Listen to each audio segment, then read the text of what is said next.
Hello, we are the Faim, and we are here chatting with Milky. They don't understand what you see, cause I'm a runner, not a lover, and even I can admit this. So the Faim's origin story is Josh and I met in high school. We started performing together near the end of high school, around in year 12. And then after that, we continued performing and writing some songs until we then started touring in 2018. And that's when we were joined by Sam and Lyndon.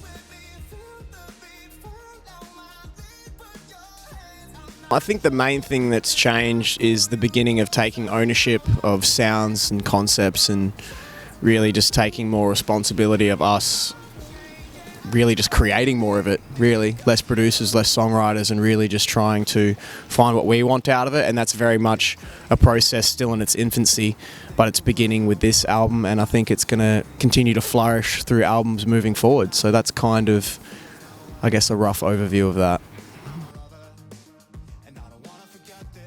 Songs that started off being written like around 2020 had like some darker connotations to it, and a lot of the lyrics in the songs are reflective of, you know, sort of like what we're feeling at the time. So then coming out in like 2021, early 2022, where we're sort of all in our own places and where we wanted to be, there was a sense of gratitude in the songs as well for, you know, pushing through a harder process and coming out on the other side.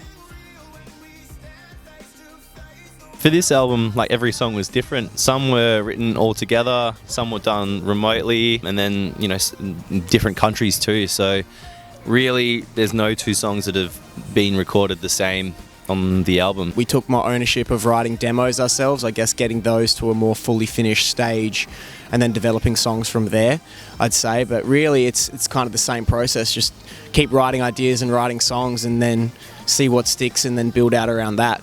More than anything, I think we had a lot more time with this record, more time to overthink, more time to underthink, and I think there's definitely, you know, reason for that. We wrote probably close to 100 ideas to get to this record, and yeah, I think that's kind of how it's evolved over time.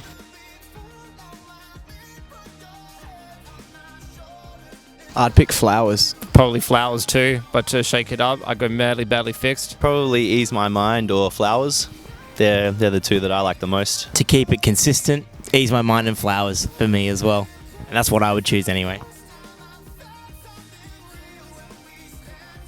There's actually one that I wanted to change for Flowers at the end, because obviously the chorus being "This garden of thoughts is all that we've got left." I wanted the last chorus to change. I wanted it to be "all that I've got left," because the way the song's progressing, you know, it's about holding these ideas of a relationship and having these ideas and how you think it's going to be, and even when it's all crumbling around you, you still hold on to these fantastical ideas that make you believe that it's great or it's good or it's going to work out. But I like the idea, because the way the song is even after it's over, you're still holding on to those ideas and still believing, even when it's all completely wrong, you're still holding on to it. And that's why I wanted to change that lyric to "I've" at the end, because it feels like as the journey of the song progresses, that's what it's left with, you know, the one person left with those ideas even after that person's gone.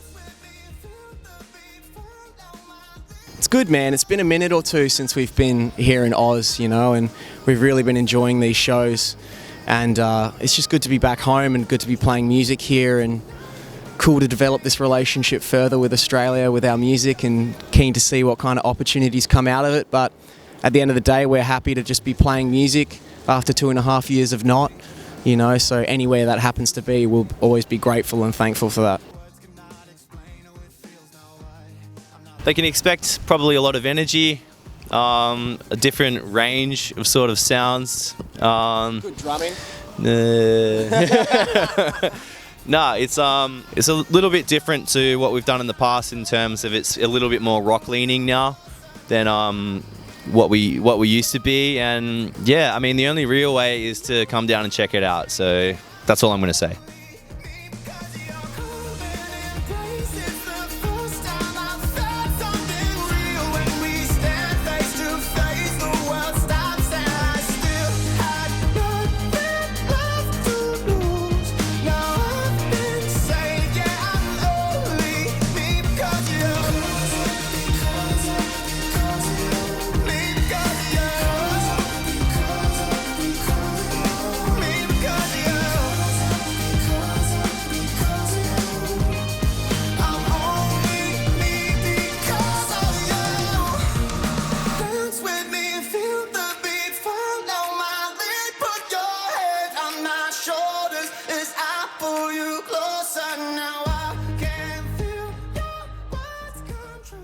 Unknown Mortal Orchestra is a huge influence on me personally.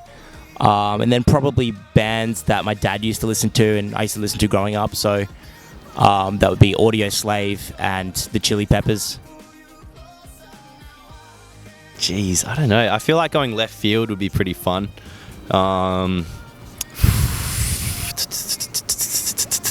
don't know. I would love to work with Rick Rubin. Not that we're even close to that level, but just to pick that guy's brain would be insane. Dark Horse by Nickelback. No. I would say recently I've listened to a lot of Dangerous Summer albums, like the whole way through, and the songs I used to listen to from them still hold very, very true. But now I'm finding things in like AJ's songwriting and everything which really like touch base with the way I would like to write in the future. So any of the Dangerous Summer albums right now, I'd say. Pulp Fiction. I reckon that'd be fun. Nothing. Nah, usually it's kind of random. Like for me, I could be thinking of anything, to be completely honest, most of the time. Stay on the click. Yeah, literally like stay on the click, or most of the time it's been like, oh, what do we have to do after this? There's something I've forgotten about and I don't know what it is. Yeah. But no, usually it's pretty chaotic. Usually my mind is pretty empty most of the time up there, or just actually most of the time in general. Ghosts of Perdition by Opeth. So very, very heavy, but I started learning guitar in my metal phase. Miley, because she's gnarly. She's cool. Yeah. Good answer. Not a concert, but I went to like the Queen musical when I was a kid. Can't remember what it's called. Maybe it was called We Will Rock You or something, but it was just basically all the Queen songs as a musical theatre performance. And I just remember that impacting me. I mean, I remember it, so it must have meant something. Red Hot Chili Peppers recently at Rock Werchter, and that was hands down just oh yeah, I can't even put it into words. It was amazing. Literally perfect show. Spice Girl. Yeah, Spice Girl for sure. Spice Girl. Backstreet Boy.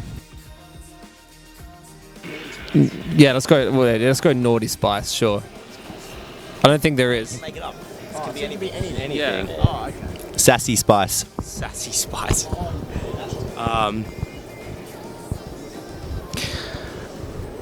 Coffee Spice.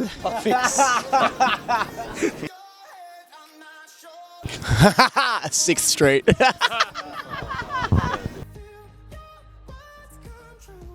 I guess I don't mind listening to our own songs after they're finished for a little bit. So like after the mastering phase, like I'll like go back and listen and be like, oh, this is cool. Whereas some people probably wouldn't listen to it. They'd probably be pretty done with the process after that. The Paris show on our last run, it was a complete mess. Like Steve had COVID, and Josh and I had to do interviews all day while Sam was like trying to put Steve's parts back in the backing tracks. And then somehow it sort of all came together and like was probably my favorite show ever. Sorry, buddy. It was pretty fun. Yeah, that it sticks out because it was just so chaotic. Nirvana. Listen to your initial gut instinct and don't second guess yourself. Keep working hard and keep practicing hard. Follow what makes you most happy. Don't let anyone tell you how to be, how to feel, or how to sing.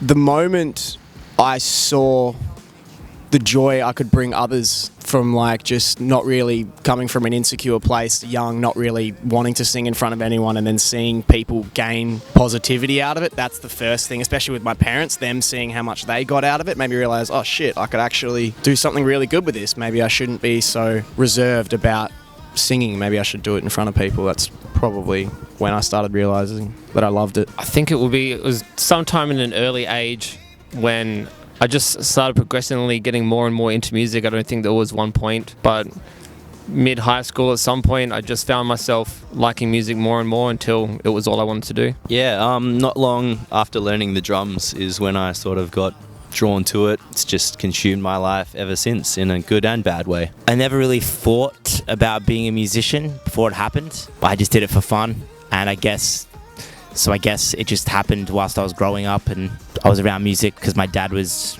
in bands.